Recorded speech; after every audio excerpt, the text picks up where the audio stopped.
창세기 22장 1절부터 19절까지입니다. 그 일 후에 하나님이 아브라함을 시험하시려고 그를 부르시되 아브라함아 하시니 그가 이르되 내가 여기 있나이다.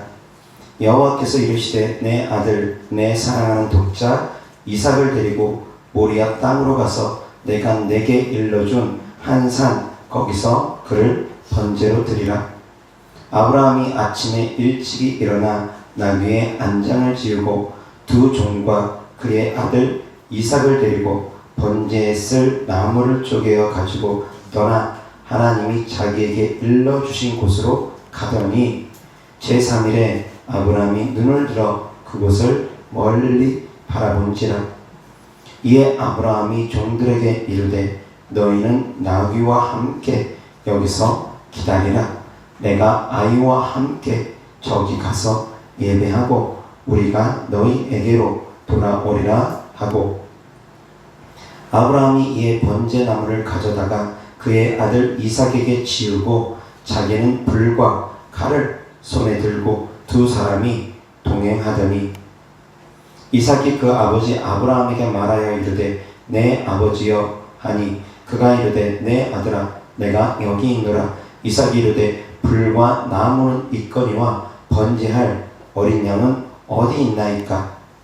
아브라함이 이르되 내 아들아 번제할 어린 양은 하나님이 자기를 위하여 친히 준비하시리라 하고 두 사람이 함께 나아가서 하나님이 그에게 일러주신 곳에 이른지라. 이에 아브라함이 그곳에 제단을 쌓고 나무를 버려놓고 그의 아들 이삭을 결박하여 제단 나무 위에 놓고 손을 내밀어 칼을 잡고 그 아들을 잡으려 하니 여호와의 사자가 하늘에서부터 그를 불러 이르시되 아브라함아 아브라함아 하시는지라. 아브라함이 이르되 내가 여기 있나이다 하매 사자가 이르시되 그 아이에게 내 손을 대지 말라. 그에게 아무 일도 하지 말라. 내가 내 아들 내 독자까지도 내게 아끼지 아니하였으니 내가 이제야 내가 하나님을 경외하는 줄을 아노라.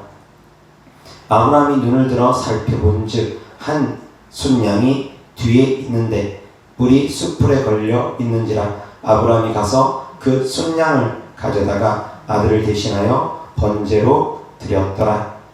아브라함이 그 땅 이름을 여호와 이레라 하였으므로 오늘날까지 사람들이 이르기를 여호와의 산에서 준비되리라 하더라. 여호와의 사자가 하늘에서부터 두 번째 아브라함을 불러 이르시되 여호와께서 이르시기를 내가 나를 가리켜 맹세하노니 내가 이같이 행하여 내 아들 내 독자도 아끼지 아니하였은즉 내가 내게 큰 복을 주고 내 씨가 크게 번성하여 하늘의 별과 같고 바닷가의 모래와 같게 하리니 내 씨가 그 대적의 성문을 차지하리라.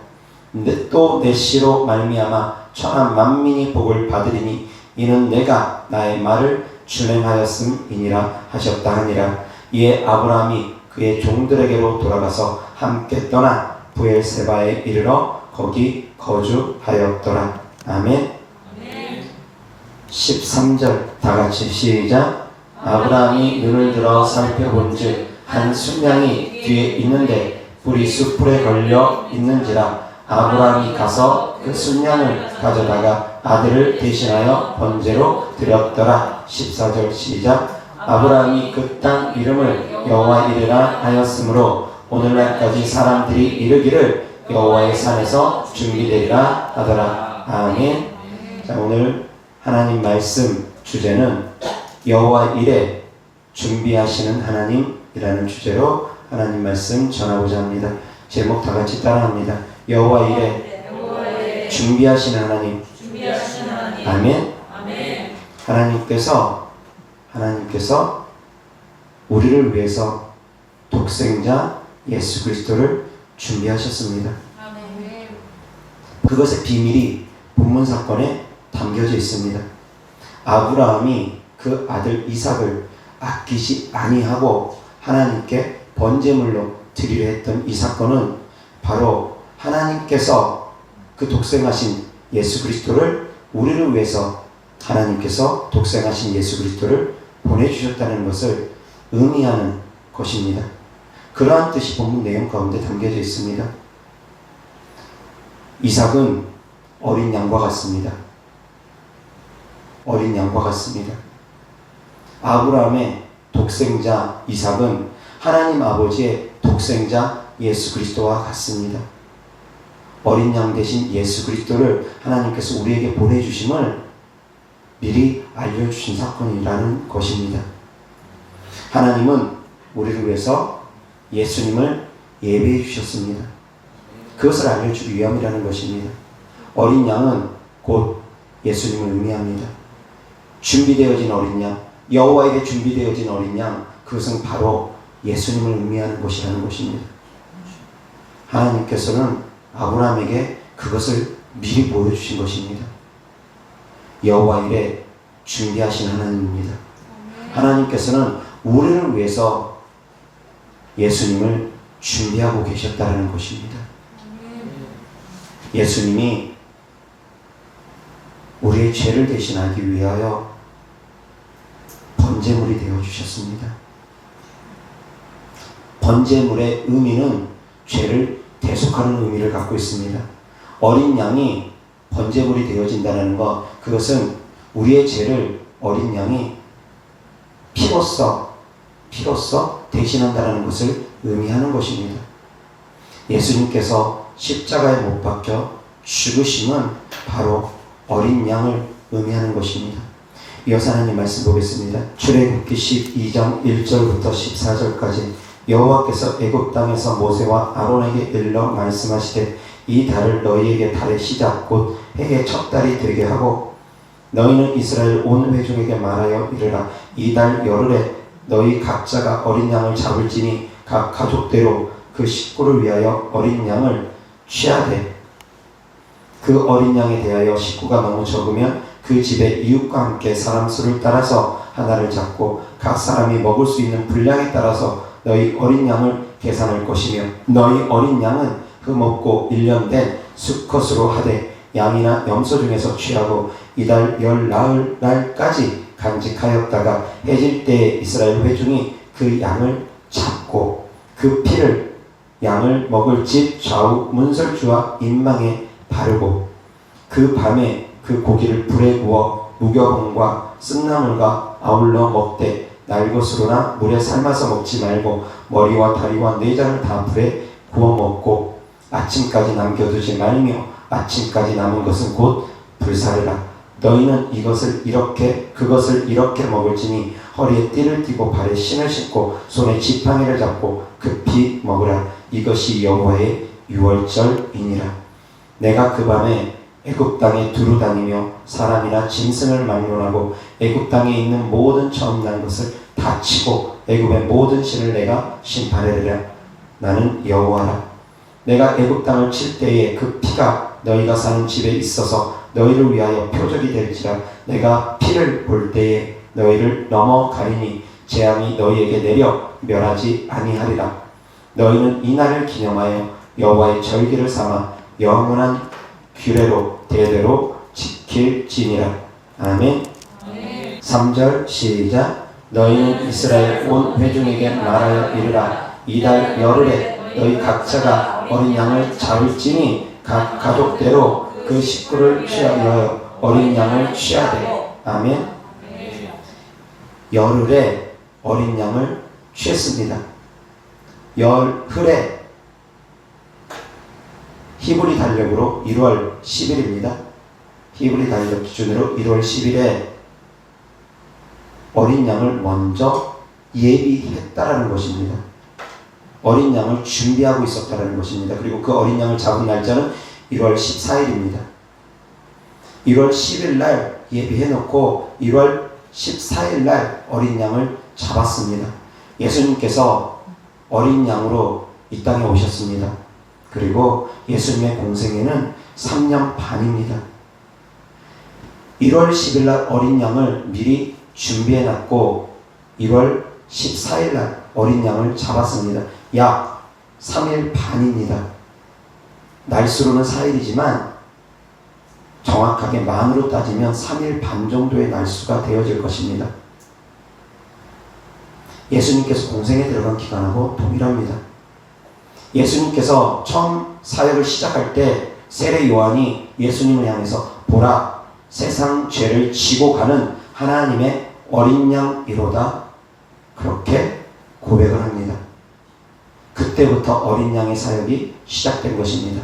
3년 반 동안 하루의 날을 1년으로 쳐서 약 3일 반 동안 어린 양이 준비되었다가 잡히게 되어지는 것처럼 약 3년 반 동안 예수님께서 공생애를 지나고 나서 십자가에 못 박혀 죽으신 것을 의미합니다. 하나님께서 이 모든 것을 미리 준비하고 계획하고 계셨다라는 것입니다. 아브라함을 통해서 순양을 준비하신 하나님, 아브라함을 통해서 그 독생자 이삭을 하나님께 바치는 것을, 그 하나님의 아버지의 마음을 아브라함에게 알려주시는 하나님께서 출애굽할 때 이스라엘 백성들에게 어린 양을 잡게 하십니다. 아브라함은 하나님의 마음을 알았을 것입니다. 누구보다 잘 알았을 것이라고 저는 생각합니다. 하나밖에 없는 아들을 번제단 위에다 올려두고 그 아들을 잡으려고 칼을 내리치는 그 심정이 어떠했는지 아브라함은 누구보다 잘 알 것입니다. 하나님 아버지의 마음이 어떠하다는 것 아브라함은 누구보다 잘 알 것이라고 저는 생각합니다. 하나님 아버지께서도 그러한 마음으로 예수님을 우리를 위해서 보내주셨다는 것입니다. 예수님의 십자가의 죽음을 위해서 예수님께서는 어린 양으로 준비되어졌다는 것입니다. 누구를 위해서입니까? 누구를 위해서입니까? 도대체 누구를 위하기 때문에 하나님의 독생하신 예수님께서 십자가에 죽으셔야지만 됐습니까? 그렇게 위해서, 그러한 죽음을 맞이하기 위해서 이미 수천 년 전부터 하나님 아버지께서는 예수님을 우리에게 보내주기 위해서 준비하고 계셨다는 것입니다. 하나님은 준비하시는 하나님이십니다. 하나님은 준비하시는 하나님이십니다. 인간을 창조하기 전에 하나님께서는 먼저 천지를 창조하셨습니다. 만약에 인간을 제일 먼저 창조하셨다고 생각을 해보십시오. 해도 없고 달도 없고 천지 만물도 없으면 인간이 어떻게 살아갈 수 있었겠습니까? 물도 없고 동물도 없고 과일도 없고 아무것도 없이 인간이 먼저 태어났으면 어떻게 살아갔겠습니까? 그래서 하나님은 먼저 천지를 창조하시고 마지막 날 인간을 창조하신 것입니다. 또한 사람이 소를 사고자 하려면, 소를 가서 살려고 하면 먼저 외양간을 만들어 놓습니다. 외양간을 만들어 놓지 않고 소를 사러 가지 않습니다. 먼저 소가 지낼 수 있는 외양간을 만들어 놓고 소를 사러 간다는 것입니다. 출산을 준비하는 임산부가 출산일에 앞둬서 미리 출산용품들을 준비합니다. 애가 태어나면 애가 입을 옷들, 그런 거 다 기저귀 준비한다는 것입니다. 하나님께서도 우리를 위해서 먼저 천지 창조를 하시고 준비하셨습니다. 그런데 인간이 타락함으로 말미암아 따먹지 말라는 선악과를 따먹음으로 말미암아 그 이후로 예수님을 보내주기 위해서 또한 하나님께서 준비하고 계셨다는 것입니다. 수천 년 전부터 예수님이 오시기 수천 년 전부터 이미 하나님은 우리를 위해서 준비하고 계셨다라는 것입니다.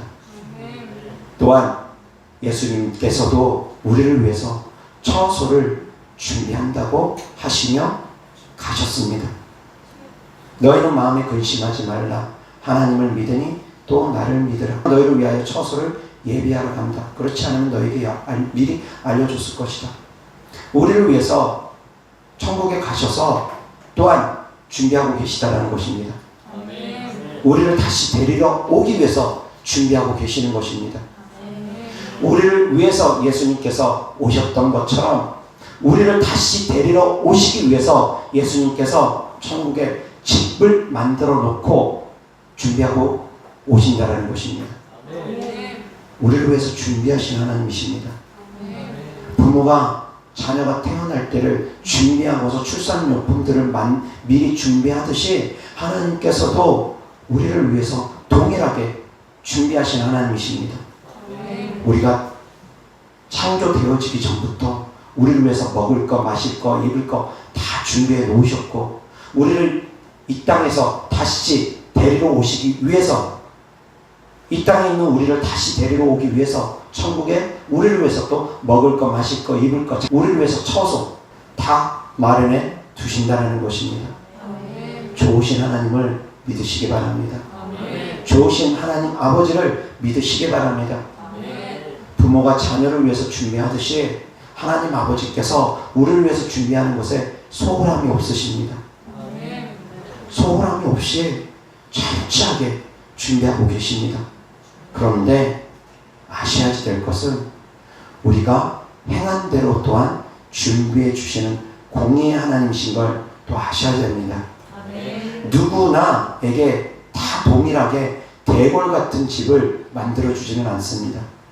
이 땅에서 주를 위해서 살아가는 만큼, 주를 위해서 헌신하는 만큼, 이 땅에서 성도님들이 열심히 주의 일을 하면서 재료를 올려 보내는 만큼 천국에서는 집이 지어집니다. 더 많은 화려한 재료를 많이 올려 보내면 그 재료로 천사들이 더 크고 웅대한 집, 더 크고 화려한 집을 지어주게 됩니다. 그러나 성도님들이 이 땅에 살아가면서 행하는 것이 없으면, 주를 위해서 살아가는 것이 없으면 천국의 재료가 올라가지 않음으로 말미암아 천국 가더라도 별 볼 일 없는 그러한 삶을 살게 될 것입니다. 이 땅에서도 더 많이 수고하고 더 많이 애쓴 사람이 일반적으로는 더 많이 법니다. 돈을. 남들보다 더 많이 수고하고 애쓴 사람들, 남들 한 5시간 일할 때 더 많은 시간을, 10시간을 일하는 사람들이 일반적으로는 더 많이 법니다. 동일한 일, 동일한 직군에 한해서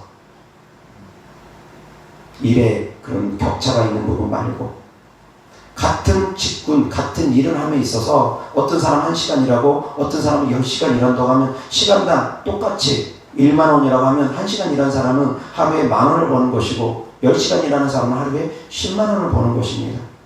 더 많이 일하는 사람이 더 많이 가져가는 것이, 그것이 공평한 것입니다. 합당한 것입니다. 천국도 동일합니다. 더 많이 일한 사람이 더 많이 상을 받게 됩니다. 그러나 하나님께서 보시는 것은 많이 일하는 것도 보시지만 더 중요한 것은 마음의 중심이 어떠했는가부터 더 많이 보신다는 것. 그러한 영의 세계의 비밀도 성도님들 깨달아 하시기 바랍니다. 하나님은 먼저 마음의 중심을 보는 분이십니다. 어찌되었건 하나님께서는 성도님들이 행한 대로 하늘에서 미리 다 준비해 주고 계신다는 것입니다. 그냥 오시는 것 아닙니다. 준비하고 계십니다. 우리를 데리러 오기 위해서 처소를 만들어 주고 계십니다. 그리고 나서 우리를 데리러 오실 것입니다. 좋으신 하나님을 믿으시기 바랍니다. 이어서 하나님 말씀 요한복음 1장 29절 다 같이 시작. 이튿날 요한이 예수께서 자기에게 나아오심을 보고 이르되 보라 세상 죄를 지고 가는 하나님의 어린 양 이로다. 아멘. 다시 한번 요한복음 1장 29절 시작. 이튿날 요한이 예수께서 자기에게 나아오심을 보고 이르되 보라 세상 죄를 지고 가는 하나님의 어린 양 이로다. 아멘. 이어서 하나님 말씀 베드로전서 1장 18절부터 20절까지 다 같이 시작. 너희가 알거니와 너희 조상이 물려준 헛된 행실에서 대속함을 받은 것은 은이나 금같이 없어질 것으로 된 것이 아니요 오직 흠없고 점없는 어린 양 같은 그리스도의 보배로운 피로 된 것이니라. 그는 창세전부터 미리 알린 바 되심이나 이 말세에 너희를 위하여 나타나신 바 되었으니. 아멘. 18절 다시 시작. 너희가 알거니와 너희 조상이 물려준 헛된 행실에서 대속함을 받은 것은 은이나 금같이 없어질 것으로 된 것이 아니요 19절 시작 오직 흠없고 점없는 어린 양 같은 그리스도의 보배로운 피로 된 것이니라. 아멘. 우리가 대속함을 받은 것 바로 어린 양의 피, 보혈의 피 때문이라는 것입니다. 6월절에 어린 양의 피를 문설주에 바르는 집마다 재앙이 물러간다고 했습니다. 이집트에 큰 재앙이 임했는데 모든 장자가 동물까지도 장자가 죽임을 당했습니다. 그러한 커다란 재앙이 이집트에 임하는 가운데 어린 양의 피가 문설주에 발라진 집마다 재앙은 건너뛰었습니다. 만약에 이스라엘 백성이 어린 양의 피를 바르지 않았다면 그 집은 재앙을 그대로 맞닥뜨려야 됐을 것입니다. 그러나 어린 양의 피가 발라진 집은 그 재앙이 건너뛰었다는 것입니다. 예수님께서 십자가에 못 박혀 죽으심이 이와 같은 것과 동일합니다. 예수님의 십자가 사건은 우리에게 어린 양의 피, 문설주에 바른 어린 양의 피와 같습니다. 우리의 의로 말미암아 우리의 행함으로 말미암아 우리가 구원받는 것이 아니라는 것입니다. 오직 어린 양 대신 예수님의 보혈의 은혜로 우리가 구원함을 받는데 그 어린 양 대신 예수 그리스도를 하나님께서는 이미 수천 년 전부터 예비하고 계셨다는 것입니다.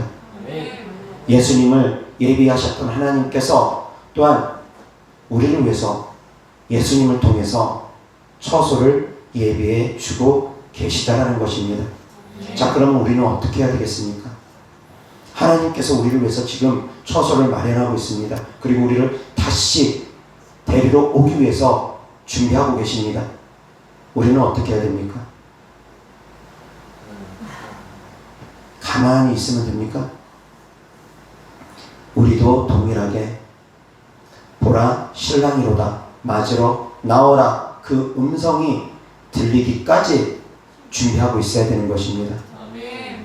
예수님께서 신부를 위해서 신부를 맞이하기 위해서 처소를 마련하고 계시는 것처럼 준비하고 계시는 것처럼 여호와 일에 준비하고 계시는 것처럼 동일하게 우리도 다시 오실 예수님을 맞이할 준비를 하고 있어야지 됩니다. 데려감 받을 준비를 하고 있어야지 됩니다. 신부 단장이 되어져야지만이 신부 단장 되어진 사람만이 데려감을 받기 때문입니다. 사랑하는 성도님들도 준비하시기 바랍니다. 하나님만 우리를 위해서 준비하는 것이 아닙니다. 우리도 다시 오실 하나님을 위해서 다시 오실 예수님을 위해서 우리도 준비하고 있어야 되는 것입니다. 이어서 요한계시록 13장 8절 시작 죽임을 당한 어린 양의 생명책에 창세 이후로 이름이 기록되지 못하고 이 땅에 사는 자들은 다 그 짐승에게 경배하리라. 아멘. 죽임을 당한 어린 양의 생명책이라고 기록되어 있습니다. 이 생명책은 어린 양의 생명책입니다. 예수님의 생명책입니다. 이 생명책에 이름이 기록될 수 있는 사람들은 어떤 사람들이겠습니까? 어린 양의 피가 발라진 사람들입니다. 십자가의 보혈의 피가 발라진 사람들이 생명책에 기록이 되는 것입니다. 오직 십자가의 피가 발라진 사람만이 생명책에 기록될 것입니다. 왜? 이 생명책은 어린 양의 생명책이기 때문이라는 것입니다. 어린 양을 예비하신 하나님께서 그 어린 양의 피가 발라진 성도님들은 다 생명책에 이름을 기록해 주겠다는 것입니다. 사랑하는 성도님들, 생명책에 이름이 기록되어 있기를 주 예수 그리스도 이름으로 축원합니다. 어린 양의 피가 발라지기를 주 예수 그리스도 이름으로 축원합니다. 어린 양의 피가 발라진다는 건 그것은 결국 내가 마음으로 예수님이 나의 죄를 대신하여 십자가에 못 박혀 죽으시고 부활하셨음을 마음으로 믿고 입으로 고백하는 것입니다. 진심으로, 거짓이 아닌 진심으로 마음으로 믿고 고백하는 사람들에게 하나님께서 어린 양의 생명책에 그 이름을 기록해 주십니다. 그러나 그 생명책의 이름이 때로는 흐려지기도 합니다. 성도님들이 하나님과 점점점 멀어지게 되면, 죄악으로 말미암아 하나님과 점점점 멀어지게 되면 그 생명책에서 이름이 점점 흐려지다가 지워질 수도 있습니다. 그래서 지워지지 아니하도록 날마다 십자가 보혈을 의지하여서 회개하고 우리는 하나님께 나아가야 됩니다. 아멘. 날마다 십자가 보혈을 의지하여서 회개하며 하나님 앞으로 나아갈 수 있기를 주 예수 그리스도 이름으로 축원합니다. 이어서 하나님 말씀 보겠습니다. 누가복음 14장 27절 28절 다 같이 시작. 누구든지 자기 십자가를 지고 나를 따르지 않는 자도 능히 내 제자가 되지 못하리라. 계속 28절 시작. 너희 중에 누가 망대를 세우고자 할진대 자기의 가진 것이 준공하기까지에 족할는지 먼저 앉아 그 비용을 계산하지 아니하겠느냐. 29절 시작. 그렇게 아니하여 그 기초만 쌓고 능히 이루지 못하면 보는 자가 다 비웃어 계속 이르되 이 사람이 공사를 시작하고 능히 이루지 못하였다 하리라. 계속 또 어떤 임금이 다른 임금과 싸우러 갈 때에 먼저 앉아 1만 명으로서 저 2만 명을 거느리고 오는 자를 대적할 수 있을까 헤아리지 아니하겠느냐. 만일 못할 터이면 그가 아직 멀리 있을 때에 사신을 보내어 화친을 청할지니라. 이와 같이 너희 중에 누구든지 자기의 모든 소유를 버리지 아니하면 능히 내 제자가 되지 못하리라. 소금이 좋은 것이나 소금도 아니 그 맛을 잃으면 무엇으로 짜게 하리요. 땅에도 거름에도 쓸데없어 내버리느니라. 들을 귀가 있는 자는 들을지어다 하시니라. 아멘. 망대를 세우는 데 있어서 그것을 준공할 때까지, 완전히 다 지을 때까지 가만히 앉아서 먼저 예산을 세워보지 않겠느냐 말씀합니다. 집을 건축함에 있어서 이 집에 공사비가 10억이 들어가는지 5억이 들어가는지 먼저 견적을 뽑아보고 그 예산을 준비하고 있어야지 된다는 것입니다. 그렇지 않고 예산이 얼마 들어가는지도 모르고 무턱대고 5억 딱 손에 쥐고 일단 무조건 지어 했는데 5억이 넘게 들어갑니다. 7억이 들어가고 10억이 들어가고 점점 예산이 초과됩니다. 그러면은 나중에 자재비가 모자랍니다. 대출을 받아서라도 하려고 하는데 대출도 막혀서 안 됩니다. 그럼 어떻게 됩니까? 쉽다고 공사가 중단돼 버립니다. 이러면 안 된다는 것입니다. 그리스도인들이 믿음 있다고 하면서 대책 없이 행동하는 분들이 종종 있습니다. 그것을 믿음이라고 생각하는 분들 종종 있습니다. 때로는 믿음으로 나아가야 되는 부분도 분명히 있습니다. 신앙의 타협을 나누며 정말 막무가내로 믿음을 지키기 위해서 걸어야 되는 그런 걸음도 있습니다. 그러나 본문 말씀은 망대를 세울 때 이 망대는 파수대와 같습니다. 적군이 올 때 망을 보는 대입니다. 조금 쉽게 표현하면 전망대라고 있지 않습니까? 전망대에 올라가서 멀리 전망을 보듯이 망대는 그 대를 세워서 파수대 역할을 합니다. 적군이 쳐들어오는 것을 거기 파수꾼이 거기서 지켜보는 것입니다. 전쟁에 준비를 하는 데 있어서 망대는 필요합니다. 적군이 오는지 안 오는지 멀리서부터 알아야지 준비를 하니까 안에다가 그 파수꾼이 딱 보고서 적군이 쳐들어온다는 거 안에다 조금이라도 빨리 알려야지. 그래서 적군이 올 것을 준비해서 전투 준비를 하니까 망대는 정말 중요합니다. 망대에 서 있는 파수꾼의 역할도 정말 중요하고, 그런데 이 망대를 세우는 데 있어서 예산을 먼저 준비하지 않는다면 어떻게 되겠느냐 이겁니다. 때때로는 믿음 좋다고 하면서 주님 곧 오신다고 그렇게 생각하면서 아무것도 안 하는 분들 계십니다. 저한테 신앙 상담하시는 어떤 분은 집이고 뭐고 다 팔아치우고 직장생활도 하지 않으면서 주님 곧 오신다고 시한부 종말론자처럼 그렇게 살아가는 분 계십니다. 그러면서 그것이 옳다고 생각하며 저한테 그런 메시지들을 계속 보내는 분이 계셨습니다. 제가 말을 해도 제 말은 안 듣습니다. 일방적으로 계속 저한테 메시지 보냅니다. 결국 차단했습니다. 듣질 않으면 어떡합니까? 오히려 저를 바꾸려고 합니다.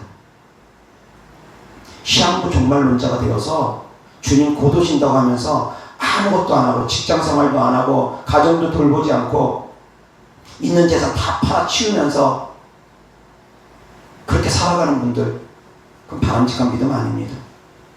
바람직한 믿음 아닙니다.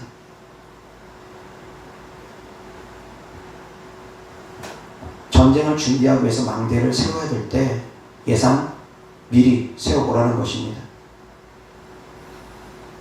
요셉이 이집트의 국무총리가 될 수 있었던 것은 꿈을 해석함으로 되어졌습니다. 그런데 그 꿈이 무슨 꿈이었느냐? 앞으로 장차 7년 풍년이 먼저 오고 나중에 7년 흉년이 그 뒤에 따라올 텐데 그 7년 흉년 때 먹고 쓸 것이 없을 테니까 7년 풍년에 미리 준비하고 있어라. 저축하고 있어라.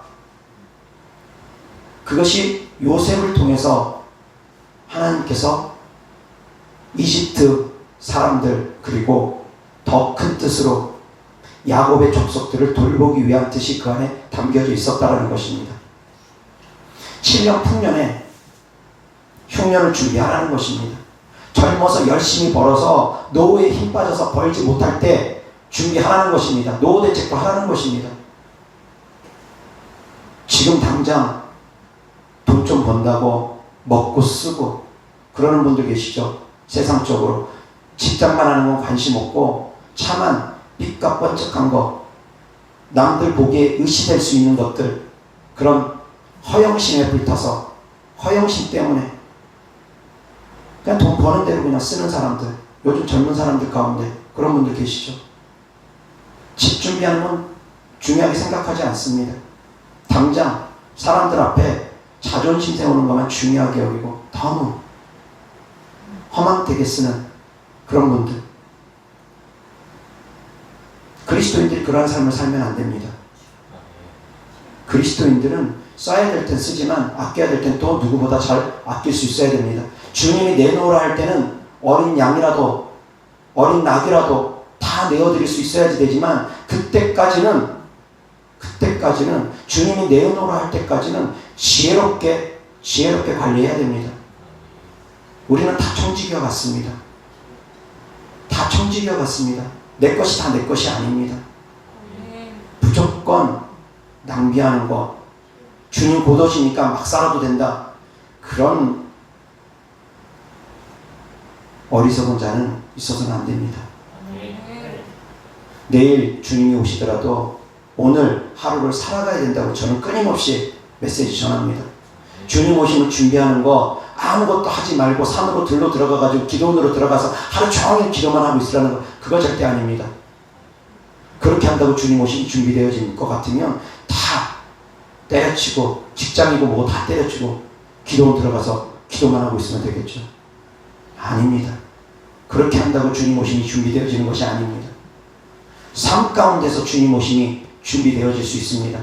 내가 깎여야 됩니다. 내 생각이 깎이고 내 마음이 깎이면서 예수님을 닮아가야 됩니다. 예수님 닮아가는 것도 주님 오심을 준비하는 것 중에 가장 중요한 부분 중에 하나입니다. 기도로서 준비하고 또한 말씀으로서 내가 예수님을 닮아가는 삶으로 변화돼야 되는 것, 말씀과 기도 이 두 가지로 내가 준비되어져야지 됩니다. 한쪽으로 치우치면 안 됩니다. 향기나는 그리스도인이 되어야 됩니다. 그런데 그런 영적인 비밀을 알지 못하고 뭐 마지막 종말에 대한 메시지만 찾아다니고 요한계시록만 막 찾아다니고 그러면 뭐 준비되는 줄 알고 착각들을 하고 있습니다. 잘못 준비하고 있습니다. 소병이 소병을 준비시키면 역시 구덩이에 빠집니다. 그렇게 준비하는 건 아닙니다. 요한계시록 달달달 외운다고 신무단장한다고 그냥 집회 쫓아가 다니기만 한다고 그렇게 준비되는 것은 아닙니다. 말씀과 기도로 준비되어야 됩니다. 여러분들의 성품이 바뀌어야 됩니다. 여러분 안에 있는 더러운 영들이 쫓겨나가야 됩니다. 내 안에 더러움이 없어야지 더러운 영들이 쫓겨나갑니다. 내 안에 더러움이 있으면 더러운 영들은 안 떠나갑니다. 내 안에 더러움이 없다는 것, 말씀과 기도로 거룩해져야지 된다는 것입니다. 내가 거룩하지 않는데 어떻게 더러운 귀신들이 떠나가겠습니까? 내가 거룩해져야지 더러운 귀신들은 떠나갑니다. 예수님의 보혈의 피로 내가 씻어져야지 되고 내가 회개가 되어져야지만이 더러운 귀신들이 떠나가지, 쉽게 안 떠나갑니다.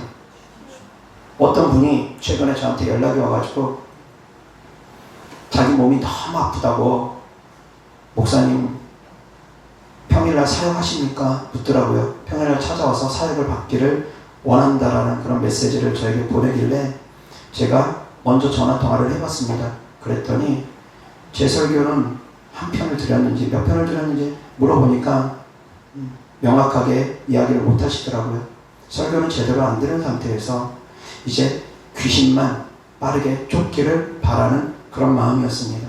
그런데 제가 그분에게 이제 먼저 잠깐 전화기도를 해줬는데 그 전화기도 해주는 가운데 정말 더러운 귀신들이 확 강력하게 드러나더라고요. 잠깐 통화를 하는데 하나님을 향해서 막 욕을 하고 저를 향해서도 욕을 하고 완전히 의지가 체인지되어서 하나님을 향해서 저를 향해서 막 욕설을 쏟아내더라고요. 보통 흉악한 귀신이 아닙니다. 정말 지저분하고 독한 귀신이 그 안에 들어있는데 그런데 이제 순간 이 분이 제정신이 딱 돌아와가지고 저한테 목사님 죄송해요. 제가 그런 것 아니에요. 그렇게 말했다가 또 의지가 또 체인지돼서 또 악한 영이 순간순간 자기 의지를 악한 영에게 빼앗기면서 악한 영이 순간순간 계속 드러나더라고요. 제가 봐도 정말 상황이 안 좋습니다. 데려와서 사역을 하면 정말 순식간에 좋아질 것도 제가 압니다. 그런데 제 말에 순종하지 않는 분들이 사역을 받는 가운데 중간에 중도 포기하는 경우와 그리고 또한 미혹의 영에게 속아버리는 경우를 많이 여러 차례 제가 경험을 하다 보니까 제가 사역을 하는 가운데 그런 분들 정말 많이 있었습니다. 정말 상황이 너무 안 좋아가지고 자기 의지가 돌아오지 못해서 완전히 제가 사역을 하고 이제 집에를 가야 되는데 집에 가지 못할 정도로 자기 의지가 안 돌아온 분이 있었습니다. 그래서 그분을 붙잡고 정말 몇 날 며칠 한 두어 달 가까이 사역을 해줬던 적도 있습니다. 그분 사역하면서 얼마나 힘을 다해서 사역을 했는지 이 실핏줄이 눈에 실핏줄이 몇 번을 터졌고 한 번은 제가 도저히 보기가 그래가지고 전도사님한테 나를 대신하여서 기도해달라고 했던 적도 있을 정도로 온 힘을 다해서 사역을 했던 적이 있습니다. 그랬는데 정말 눈에 띄게 분명히 좋아졌습니다. 그런데 온전한 순종이 안 되다 보니까 어느 순간에 자그마한 일로 서운해서 삐져서 그냥 떠나버리더라고요. 그 받은 바은혜 다 쏟아버리고 서운한 마음만 남아가지고 저만 그렇게 그 성도님에게 사랑으로 베푼 것이 아니라 저희 교회 성도님들이 그 성도님들에게 정말 사랑으로 많이 베풀었습니다. 하다못해 예배 때 방해를 받으면서까지 예배 때 제가 말씀을 전하는데 뒤에서 막 저를 향해서 주먹질을 하고 막 욕도 하고 그 정도로 예배 방해되는 행동들까지도 했습니다. 그 안에 귀신들이. 그럼에도 불구하고 참고 인내하고 사랑으로 궁일한 마음으로 사역을 했는데 그 결과 결국은 떠나버리더라고요. 자그마한 것 때문에 서운하고 삐져서. 그래서 제가 심각한 분들은 손을 쉽게 안 대려고 하는 부분도 있습니다. 순종하지 못하면 어차피 하다가 멈춰버리거나 하다가 어긋나서 욕하고 저를 향해서 저주하고 떠나가는 그런 경우도 있기 때문에 저를 향해서 욕하고 떠나가는 분들도 계셨습니다. 제가 그분들에게 돈을 달라고 합니까? 무엇을 달라고 합니까? 아무런 대가도 바라지 않고 몇 시간씩 몇 날 며칠이고 몇 달씩 때로는 그렇게 기도해 주는데도 나중에 욕하고 도드라서는 분들 계십니다. 귀신들이 심한 분들은 그 귀신들에게 사로잡혀서 마음을 제대로 다스리지 못하다 보니까 그런 일들이 종종 벌어집니다. 그래서 이 사역이 참 힘들고 그래서 때때로는 저도 주저앉아 버리고 싶고 손을 놓고 싶고 그럴 때가 한두 번이 아니었습니다. 그럼에도 불구하고 그런다 할지라도 정말 은혜를 아는 분들 아주 작은 거에도 감사할 수 있는 분들 저를 보이지 않는 곳에서 섬겨주시는 분들 그런 분들 때문에 제가 또한 힘을 얻고 위로를 얻으면서 이 사역을 계속합니다. 그래서 준비되어지지 않는 분들을 사역하는 것이 얼마나 어렵다는 걸 제가 알기 때문에 설교 듣고 오십시오. 준비를 시키는 것입니다. 그런데 그 말을 들으니까 그분이 저를 향해서 대뜸 공격적으로 이야기하더라고요. 자기가 지금 그럴 형편이 아니라고. 자기가 우리 교회 찾아오는 것도 얼마나 힘들게 찾아올 수 있는 건데 내가 설교를 30편이나 들으면서 거기다 댓글을 남길 수 있는 그런 상황이 아니라고 하면서 되게 저를 향해서 서운하듯이 공격적으로 약간 기분 나쁘듯이 이야기하시더라고요. 근데 저는 그분에게 말씀드린 것처럼 어떠한 대가를 받은 것이 없습니다. 저는 그분에게 그러한 공격적인 말, 서운한 말 들을 이유가 없습니다. 그런데도 그렇게 이야기하시더라고요. 그래서 인격적으로 덜 되신 분들은 사실은 사역받는 게 참 힘듭니다. 왜 그러냐면 주례종과의 관계도 중요하기 때문에. 앞으로 사역받으면 저를 향해서 그 안에 귀신들이 끊임없이 욕할 텐데 저는 그 모든 욕을 들어먹으면서 사역을 하는데 좋아지기 전까지는.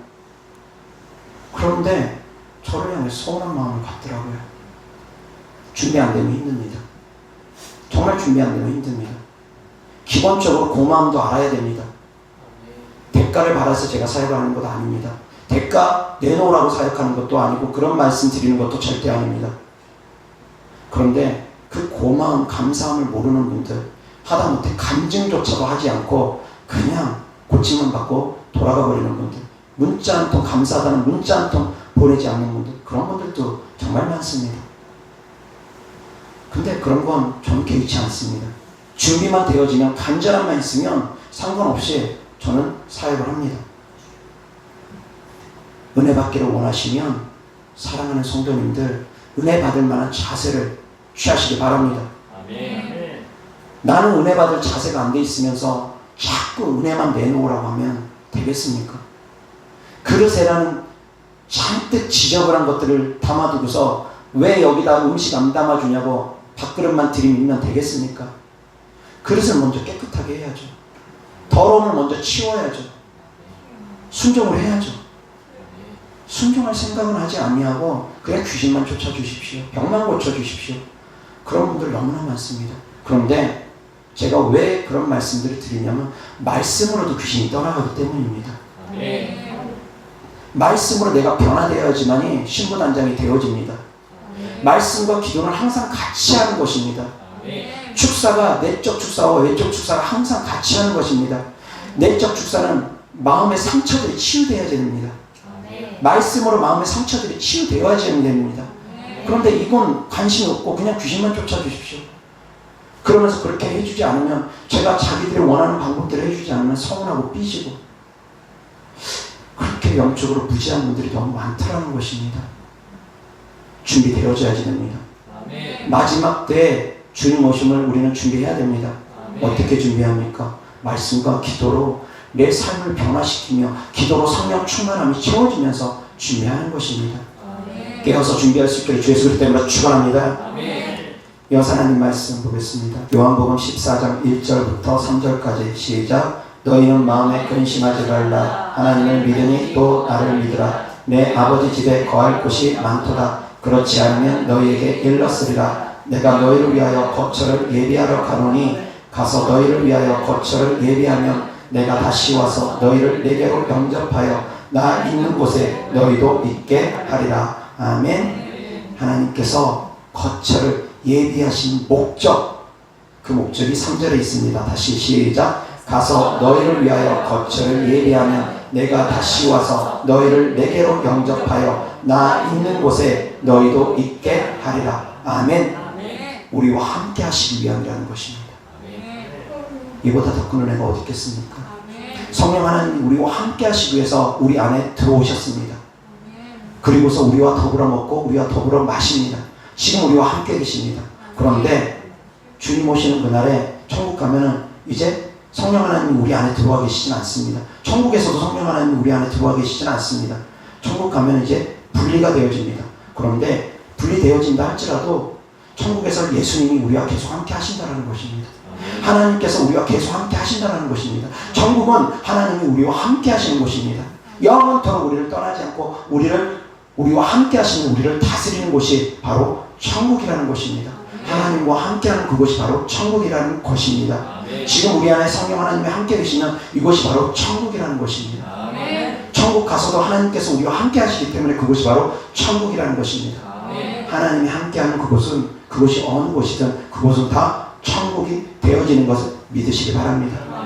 하나님이 함께한다는 그 영광, 함께 한다는 그 영광 항상 누리시기 바랍니다. 하나님이 나와 함께합니다. 이보다 더 큰 영광 없습니다. 여호와 일을 준비하신 하나님께서 예수님을 준비하셨듯 예수님께서 우리를 위해서 처소를 준비하십니다. 그래서 사랑하는 성도님들, 그 처소의 데려감을 받기 위해서 이제 우리도 준비하고 기다려야 됩니다. 어떻게 준비하라고요? 말씀과 기도로.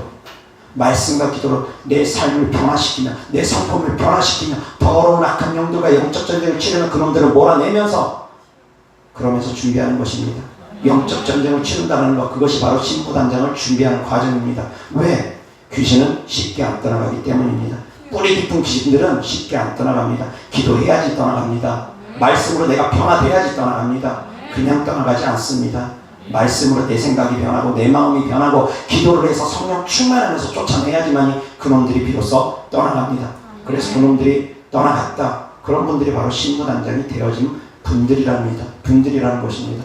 새로운 해석입니다. 새로운 해석입니다. 이러한 해석 어떤 목사님들이 하지 않았을 것입니다. 제가 성도님들에게 알려드리는 새로운 해석입니다. 귀신을 쫓는 것이 또한 신부단장이 되어줄 수 있다는 것입니다. 뿌리 깊은 귀신들을 쫓아내면 신부단장 되어집니다. 사랑하는 성도님들, 다 신부단장 되어서 주님 언제 오시든 데려감을 받을 수 있기를 주 예수 그리스도 이름으로 축원합니다. 기도하겠습니다. 좋으신 아버지 하나님 감사합니다.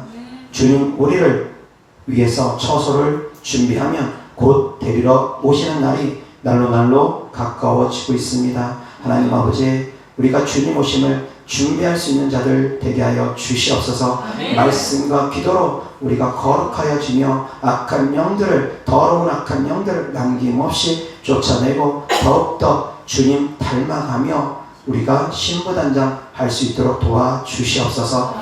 주님께 드려진 예물을 축복하길 원합니다. 주님께 드려진 마음이고 사랑이고 헌신입니다. 주께서 기뻐 받으시옵시고 30배, 60배, 100배 심은 대로 열매 맺게 하여 주시옵소서. 우리 주 예수 그리스도 이름으로 축복하며 기도드렸습니다. 아멘.